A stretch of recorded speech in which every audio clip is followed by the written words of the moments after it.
ते होणार. त्यासाठी आमच्या लोकांकडे पैसेच नाहीये, तर त्यांना 2.5 लाख रुपयाची शासनाकडून मदत व्हावी. काय दुसरी गोष्ट की आपण जी जागा देणार ती कायमस्वरूपी व्हावी आणि शासनाकडून त्यांना मान्यता मिळावी. आपल्या जनरल बॉडीला विषयी तो घ्यावा, जनरल बॉडीला विषयी मंजूर करून घेतला तर वर गेला तर त्याला मान्यता मिळेल. आणि लोक म्हणजे काय आमचे ते आता बरेचसेच लोक हातावले बोट असणारे लोक काय त्यांनी आम्हाला निवडून दिले, त्यांनी आम्हाला मतदान केले, परंतु आम्ही तिथं काम करू शकत नाही अध्यक्षात. आमचा आकाशवाणीचा विषय आज आम्ही अध्यक्षांना निवेदन दिलेलं आहे झोपडपट्टीसाठी. आमची झोपडपट्टी स्थायिक करण्यात यावी अशी विनंती केली आहे मी अध्यक्षांना.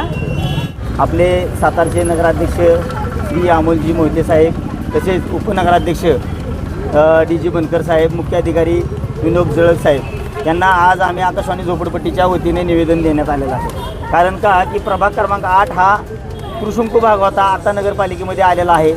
आणि नगरपालिकेत आल्यानंतर प्रथमच आम्हाला माझ्या मिसेसला नगरसेवक म्हणून तिथं निवडून ह्या लोकांनी सर्वे दिलेला आहे. परंतु आज आम्ही नगरसेवक असताना आज आम्हाला तिथं कामं करता येत नाही. कारण का की तिथं पंतप्रधान आवास योजना चालू आहे.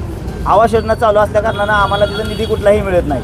परंतु आम्ही अध्यक्ष, उपाध्यक्ष आणि मुख्य अधिकाऱ्यांना विनंती केलेली आहे की ती झोपडपट्टी प्रत्येक कुटुंबांना 500-500 स्क्वेअर फूट जागा आखून द्यावी आणि शासनाकडून 2.5 लाख रुपये निधी मंजूर करून मिळावा आमच्या लोकांना.